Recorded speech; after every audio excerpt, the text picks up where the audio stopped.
the new coach of the Los Angeles Lakers, Luke Walton, here on the Rich Eisen Show. How are you, Luke? I'm doing good, Rich. Just watching some of the guys play out here on the practice court today, which is nice. Okay. Got a lot going on, but life is good. Yeah, I mean, now you get to actually. I'm wondering, what was that limbo like for you? I mean, obviously you were enjoying immense success with Golden State, but I'm sure you were also eager to get started with a bunch of guys that were watching you coach your heart out like the professional that you are for another team. Yeah, and there was days it was tough. On off days it would be tough because that's when you kind of, you're thinking about, getting after it down here and all the different possibilities and the different things that need to be attended to as a new coach for an organization. But when you're on a championship run with a team that has a realistic shot of winning, it's not that hard to keep your focus on that because it's such a special opportunity that doesn't come around very often in professional sports. So, while we were busy and playing games, it was pretty easy to stay focused at the task at hand. And in the downtime, what were you doing for the Lakers? What were you doing for a night like tonight with the NBA draft, Luke? I'd call Mitch. Mitch and I would talk on the phone about, different things, players that I liked, players that he liked, possible, who, if we had guys in for a draft workout who looked good, there's so much, like I said, to be done that the conversation would go in different directions from free agency to draft picks to the guys we have and staff members and all sorts of things. So it was all over the place. So do you believe that you will not have Ben Simmons at your disposal to choose, should you so choose, when the pick comes around tonight? Do you guys are of that belief? Yeah, I think that Philly will take him, but we're gonna prepare for either either scenario and even come up with some different hypotheticals and just hopefully be ready for whatever happens. Luke Walton, new Lakers head coach, joining me here on the Rich Eisen Show. And then on the night of the draft lottery, Golden State and part of the staff pulled your leg, correct? Am I to understand that they thought they needed? Yeah, Raymond Ritter, who is one of the best in the business, the PR guy up there. Mm-hmm. He's got a sense of humor that he finds to be more funny than most. But he thought it would be funny to act as if we didn't get our top three picks, and I played along like I wasn't sitting in front of the TV watching, but I knew all along that the draft or the lottery hadn't happened yet. Oh, because the way that I've heard the story, Luke, is that you fell for it hook, line, and sinker. That's not the case, huh? Yeah, well, that's Raymond's version of the story. And I played along with it, but no, I was sitting in front of my TV. Okay. I knew exactly what time the lottery was starting, and I knew it hadn't begun yet. What insight can you give me on Draymond Green for the listeners and viewers of this show, Luke, who look at him and think he's got a screw loose and needs to be coached down as opposed to up? What do you say about that? What a lot of people probably don't know is he's one of the most intelligent players I've ever been around. And, the tricky part with Draymond is that his emotion and his passion is one of his greatest attributes. But, he's a young player, and sometimes that emotion, gets the better of him. But if it's, he'll continue to get better with that as he gets older, and I wouldn't trade it for not having it. So it's something that brings an edge to our team. It gives us a toughness. It allows him to compete at the highest level and succeed. I mean, he had one of the greatest Game 7 performances anyone's seen, and that's because he's so passionate about what he does. And every once in a while, that passion gets the better of him, but he'll continue to get better at that. Would you agree with the assessment that the pivot in the series was him letting the passion get a hold of him, and obviously a part of LeBron James he should not have hit? Would you agree with that? Yeah, I mean, you just don't ever want to put it in anyone else's hands. That's obviously a big part of the series, but we still had our opportunities, and it was tough.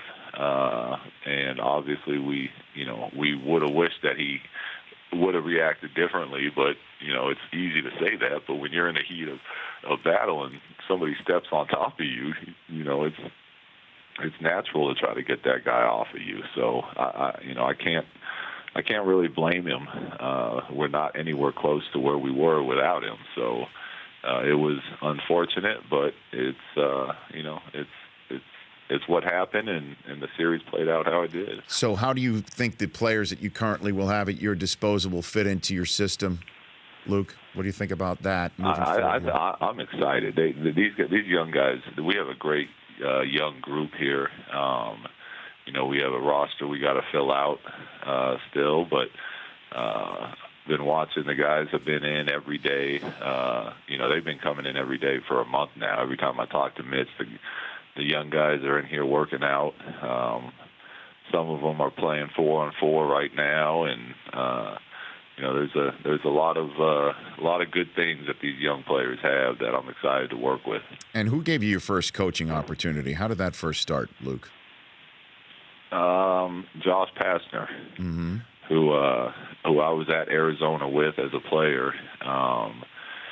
When we had the lockout in the NBA, and I'd had some back issues, and kind of started thinking about the possibility of being a coach one day, he called me up and said, not only can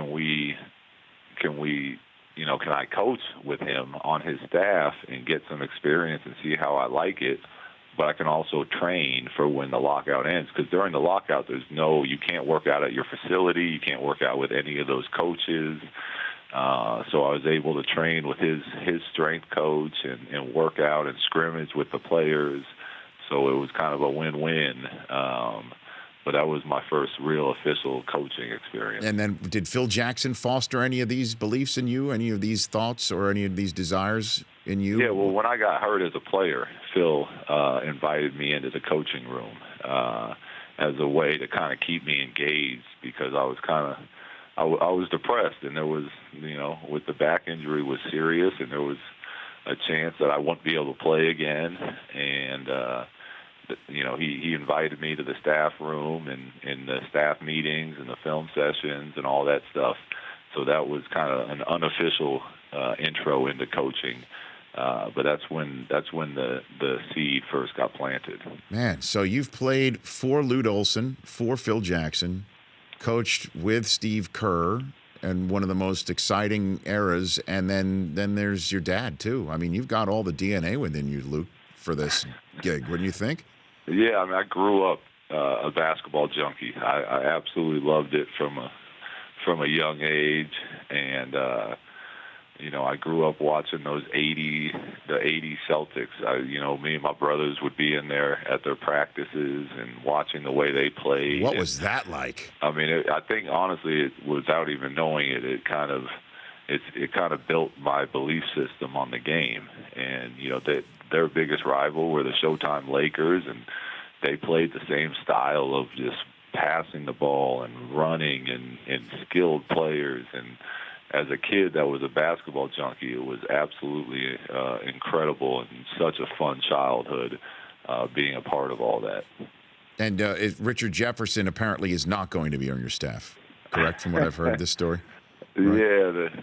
Yeah, I don't know if he was serious or not, but I told him that if he retires, I think my quote was something, if he retires, he's an idiot, and I can't afford to have any idiots on my staff, so he can't work for me. Hey, look, you have standards, Luke. You have standards. I have standards. I can't have people that make those type of decisions on the bench with me. And a couple more questions for you. I know you got so much going on in your life, but your dad, what did he think when you called him up and say, "Dad, I'm going to go coach the Lakers"? What did he say to you? He was excited. I mean, his advice was to stay with Golden State, which makes sense because they're going to be really good for years to come. And he's a big fan of Steve Kerr and that whole organization, and Bob Myers, who's phenomenal. And there's so much learning to be done with them. But at the same time, he knows how I feel about the Lakers organization and it being such a great opportunity. He's happy and proud for me. And you've got a child imminent. Is that a correct story, Luke? Yes, any day now. I guess any hour now. Is it a boy or a girl? Do we know this, or you don't know? We do not know. Okay. Is your dad pushed for the name of Garcia in any way, shape, or form? Garcia Walton? No. Okay. No, I think he'd prefer Bill, but Bill. That's not going to be an option either. Luke, thanks for taking the time. Your first draft as a head coach, your first job as a head coach of your own for your own team, and your first draft, and your child too. Thanks for taking the time, Luke. Congratulations on everything. I appreciate you having me on. Of course, we're just up the street from you, Luke. So we'll hope to see you soon in person. Okay. Look forward to it. You got it. Thank you. That's Luke Walton. The Rich Eisen Show, weekdays at noon Eastern on Audience.